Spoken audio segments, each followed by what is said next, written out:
for that. Right.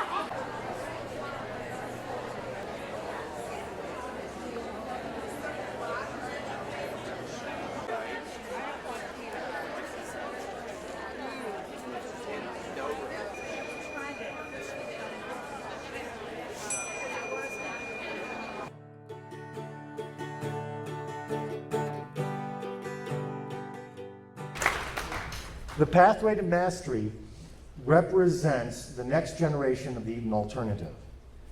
And it answers so many of the questions that everybody in this room has had to struggle with on your own. Well, you know, how do the pieces fit together? How do we make it work? How do we know when we're being successful?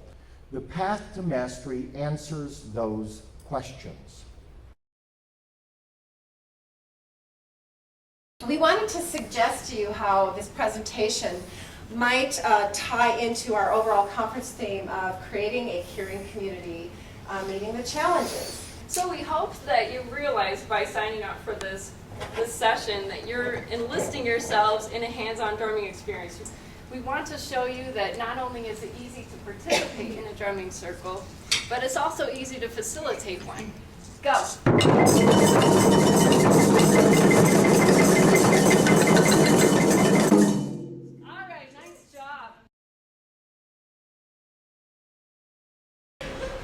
If we all take action, the world will change for the better, not just for elders, but for everyone. You too can make a difference. What will you do? I want to help my residents write their life stories because once they're gone, they're lost. Great. Help them write their life story and then pick up where they left off and keep going. Okay. I want to stress and encourage independence with the residents and discourage learned helplessness. Yes. Actually, on a personal level, I'm going to encourage my mother to let the people in our family who are infantilizing her, who are making her feel that she's the child, to speak up and let her know that she can handle it herself. Okay. Well, I'm going to role model energy, vitality, independence, and all of that because I have entered the age of ageism. So I will show that is not. Great. Good.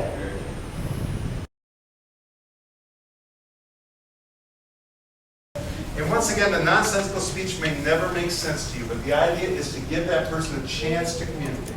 Optimize the space, the quiet, all these communication techniques, one person only, and look past the words. Who cares if you can't understand it? Are they happy? Are they in distress? And the other thing is that remember that this kind of gibberish can be self-massage. What do we do when a baby is crying? We hold them and we babble to them, right? And if you have advanced dementia and you're in an environment that feels scary and nobody can calm you, sometimes you calm yourself. And we had a lady that did that all day long. She drove for family nuts, she drove assisted living nuts, they had all kinds of antipsychotics. She just sitting there going, cash le day, cash le day, cash le day, cash le day, you know, like that. Kind of withdrawn into herself. My friend Amy Mason was her doctor, and you know, she was trying to examine her, and of course she can't hear anything with that going on. I mean, she just finally put stethoscope down, and she said, you know, Lorraine, it's got to be really scary being here. You don't know anybody, you just moved in here. I'll bet this saying this makes you feel a little bit better. Lorraine's and she went back and did it again. And then a couple weeks later, Amy had this really frustrating phone call with a family member that was just giving her a really hard time. She was in her office, she was ready to punch somebody. She put it down, she said, you know what I did? I did what Lorraine did. I sat there, I said, cash le day, cash le day. She said, you know what? I felt better. We had a woman, you know, back in the restrainer. I haven't used a restraint in over a decade now, but back in the restrainer, we had a woman who was considered severe dementia, agitation, totally disoriented. And she had one of those lap belts on, and at one point she said to the social worker, someone should explain to these people the psychological effects of restraining a human being. And the social worker came up to me and she said, if someone can say that to us, does that mean they shouldn't be restrained? And my response was, even if they can't say that, it means they shouldn't be restrained.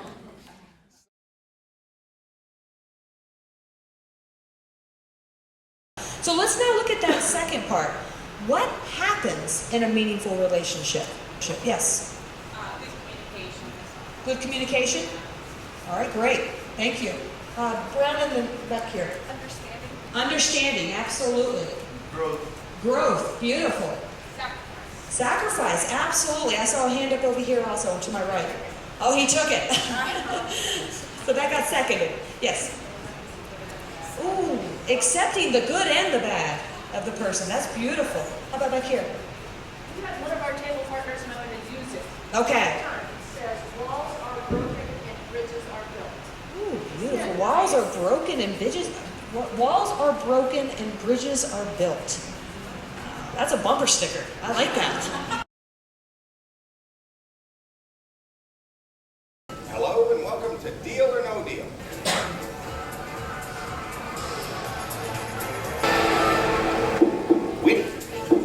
We're able to track the usage on our system. It is unbelievable the amount of hours that people play Wheel of Fortune, play Deal or No Deal, play Jeopardy, play Who Wants to Be a Millionaire. There's nothing more depressing than seeing 20 people half of them asleep, just watching a television blaring these game shows, but then you get these same people actively playing these games. And again, this is a $30 game you can buy off the shelf. The connection that the therapist made between that same motion that the joystick had with the control on his wheelchair. And so a guy that was, literally was just depressed, was ready to almost hang it up, is completely turned around by a $99 game that you could buy off the shelf.